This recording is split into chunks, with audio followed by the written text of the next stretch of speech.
The first real disappointment of a music career is rarely the one that becomes public narrative. It arrives instead in the space between announcement and execution, in the gap where momentum dies and plans dissolve without explanation. For North West, that gap opened exactly 23 days before her tour was supposed to begin. On July 30th, 2026, she posted to her Instagram stories a message that contained an apology dressed as optimism. "I was really excited to go on tour with Molly Santana. Sadly, it isn't happening anymore. But I have something special for you guys. See ya soon." 14 dates disappeared: Dallas, Houston, Atlanta, Philadelphia, New York, Boston, Toronto, Chicago, Phoenix, San Francisco, Los Angeles. The Kimokawaii Tour, announced in June following her festival debut at Summer Smash weeks earlier, collapsed without explanation just days before the first show was scheduled to open. This was not the kind of cancellation that comes with a press release or an artist sitting down to explain what went wrong. This was the administrative kind, visible only as absence. The reasons emerged later, filtered through industry sources and reported by outlets with access to the rumor mill. Molly Santana, North's co-headliner and the more established of the two artists, wanted to focus on finishing her album. The venues weren't selling enough tickets. The economics of a tour featuring two young women in the underground rap space didn't align with the expenses. Security, travel, production. A nascent career's first major milestone collapsed under the weight of Basid, Indecent Careers, Copsteer, Newmont. A nascent career's first major milestone collapsed under the weight of factors that had nothing to do with talent and everything to do with logistics and timing. None of it was personal. All of it was real. What quote as remarkable about how North processed this cancellation is invisible in the public record. There was no bitterness, no public meltdown that became content, no extended social media apology. She acknowledged the disappointment in a single Instagram story, promised something else, and moved forward. By August 24th, just 4 days before this moment, she was sitting down with the editors at Dazed magazine to discuss her influences, her aesthetic choices, her relationship to her body, and what it means to be 13 and actively creating in an industry that scrutinizes everything a teenage girl does. The Dazed interview, published on August 24, 2026, reads as the work of someone who has processed a significant setback and arrived on the other side with clarity intact. The tour cancellation gets barely mentioned. Instead, the interview captures her at a moment of artistic certainty that feels distinct from the mythology of celebrity children, the expected trajectory of someone born into that level of visibility.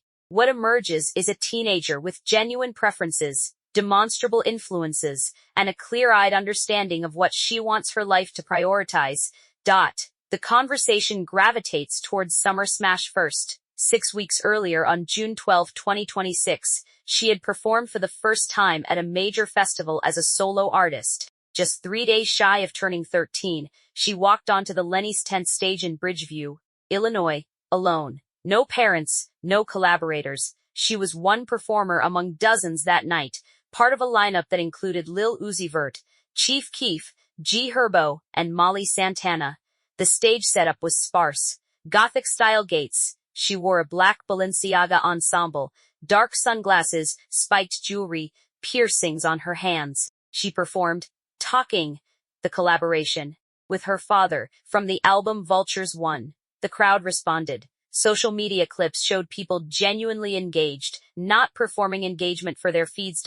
But what stuck with her about Summer Smash wasn't the performance itself. It was what happened in the hours after, in the space between sets, backstage where most meaningful interactions occur without documentation. Lil Uzi Vert had just finished their set.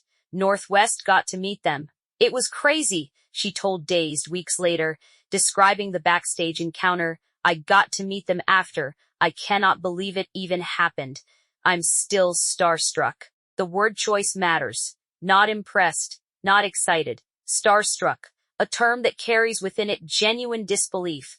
The sensation of standing before something that exceeds your internal framework for understanding influence and artistry. At 13, after releasing an EP, collaborating with FKA Twigs, and performing at major venues, she could still be moved to that degree by encountering an artist she loved.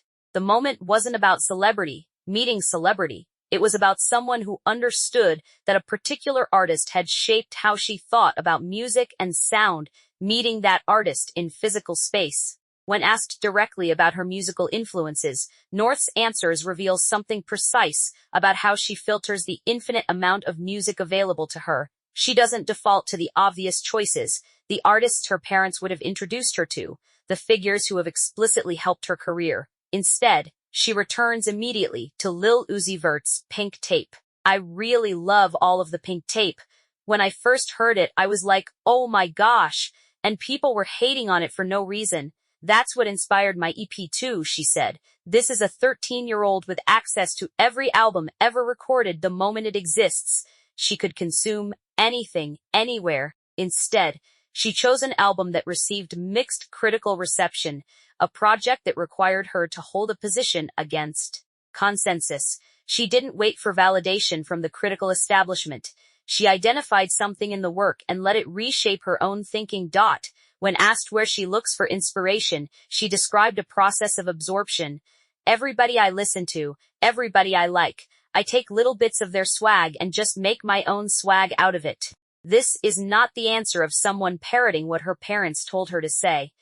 This is someone describing an actual deliberate process of building an identity through listening. Beyond Lil Uzi Vert, she cited BK Thirula, Baby Osama, and Baby Xoza as artists she genuinely connected with. None of these are mainstream figures. All of them operate in the SoundCloud rap lineage, the underground current that runs parallel to major hip-hop. Her references suggest an identity being constructed through intentional listening, rather than inherited taste, through deliberate choice, rather than casual consumption.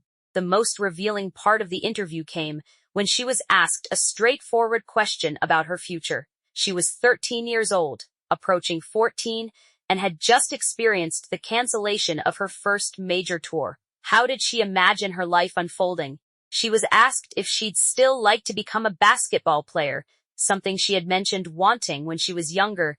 She immediately shut that idea down. I want to work at, Starbucks next year. I think I can next year because I'm going to be 14. The response could read as a joke, a teenager's deflection when asked about her future.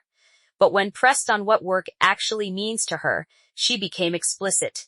It's like, nah, this is my hobby. This is what I like to do. This is what I want to do with my life. She was referring to music. That's what she wants to do with her life.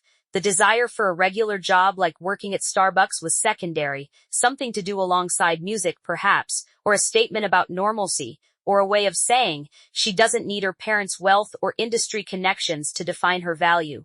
But the priority was clear. When asked what advice she would reject outright, she replied directly, to start my career later. It's like, nah, this is my hobby. This is what I like to do. There is defiant clarity here, not rebellion against her parents. They're actively supporting her music career, but a kind of internal certainty that resists the mythology of celebrity children as passive recipients of opportunity. She's actively claiming this path, defending it against the presumed wisdom that tells teenage girls to wait, to develop, to not rush into the spotlight. The other detail that emerged from the interview addresses the boundary between what she can choose and what remains chosen for her. When asked about body modification, North revealed that she had shared her first body piercing on her finger back in September 2025, and she revealed where she wants to get another piercing. She explained why she likes body piercing. They just make you your full self. Since September, she's accumulated more piercings on her hands and fingers, but there is something she wants that remains prohibited.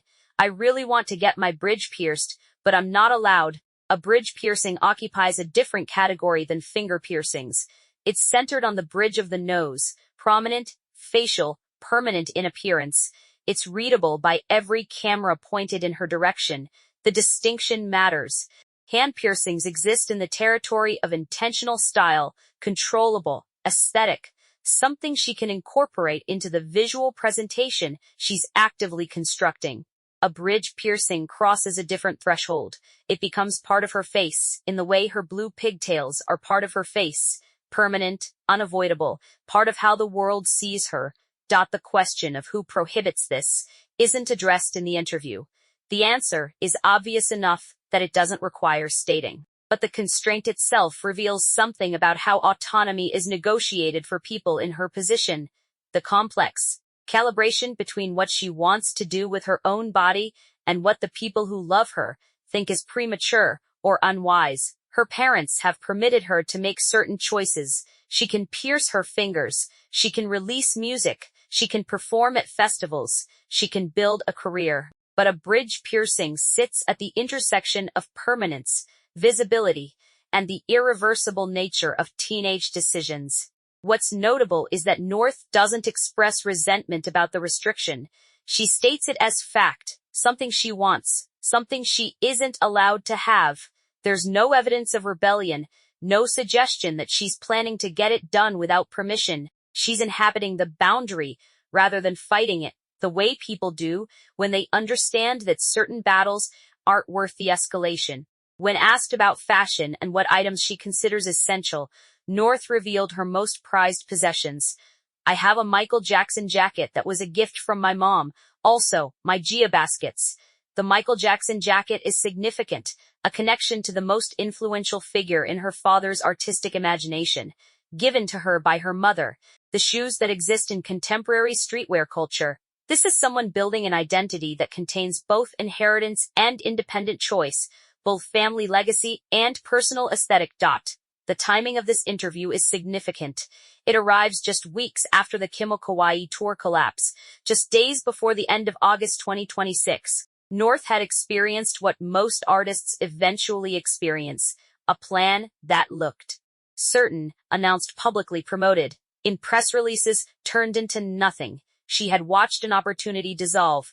She had watched a co-headliner pivot to different priorities. She had learned that the music industry operates according to economics and timing, not purely according to talent or effort.